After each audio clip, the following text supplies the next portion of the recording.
This is Matthew here today. This is going to be a bit of a different one because I'm reading off an article. This teaching is going to be the role of a prophet, and we're going to have a look at an article that I've got, and then I'll take apart the article, and then we'll just have a bit of a chat about it. This will be in a few parts, so I'll just read. A prophet the prophet, God's spokesman from pro on behalf of pit, to speak. Simply defined, the prophet is God's spokesman. The prophet is a fivefold minister who's been set apart, appointed and anointed with the ministry of a prophet, and has been permanently set into that office. So every believer has a vital function he has been anointed and appointed by the Lord to perform. It must be understood that no amount of zeal, enthusiasm, fervour, prayer, or even Bible study can vaunt a person into the ministry office, including that of a prophet. Okay, so do you understand that? No amount of zeal or enthusiasm, fervour, which is excitement, prayer, or even Bible study can make you into a prophet. None of that.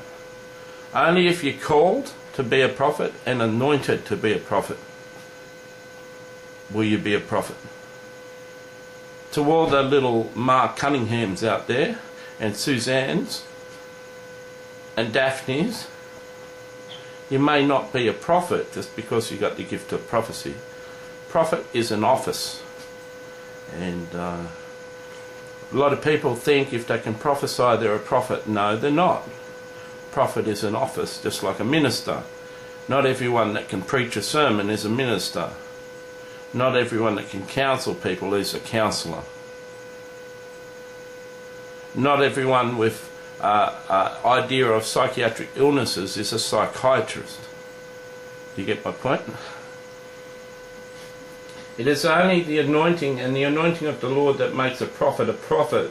Fivefold ministry starts with a calling, not a desire, and that calling must be from God. Your mother, father, or your wife cannot call you to the ministry. You can't even call yourself. Only God can call a person to the ministry. Okay, that's important. Your mother could be a prophet, your father could be a prophet, your sisters and brothers could be a prophet. That doesn't mean you're going to be a prophet. No one can say you should be a prophet and then you go to prophet school and become a prophet. It doesn't work that way. It's a calling of God. If you're not called to be a prophet, you're not going to be a prophet. True prophets are not novices. Okay, not someone with the gift of prophecy for 2 months or 6 months, Mark. Right? Neither are they mere aspiring ministers. It is wise to refer to those in training in a prophetic calling as prophets in training. Okay, so you're a prophet in training for many years. You're not a prophet.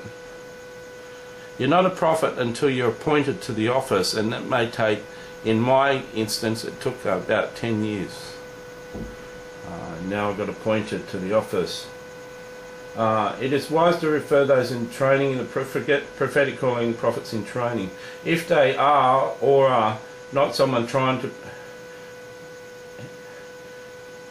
if indeed they are, or a prophetic person in training, if they are one who prophesies rather than a prophet per se.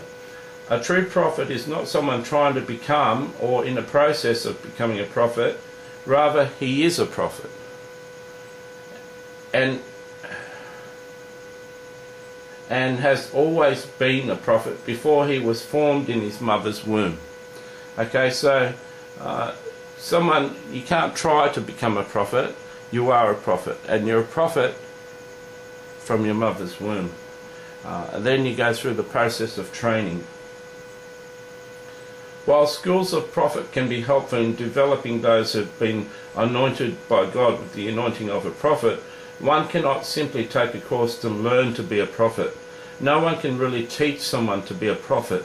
Prophets are not taught, but are usually caught and made by the Lord. No one can intrude into any ministry office successfully, especially the office of prophet. We describe the ministry offices merely for the sake of understanding them better, but merely calling yourself something, whether it be a prophet or a teacher, or a 37 Oldsmobile for that matter, does not make you one. You understand that? Just if you call yourself a prophet, doesn't make you one.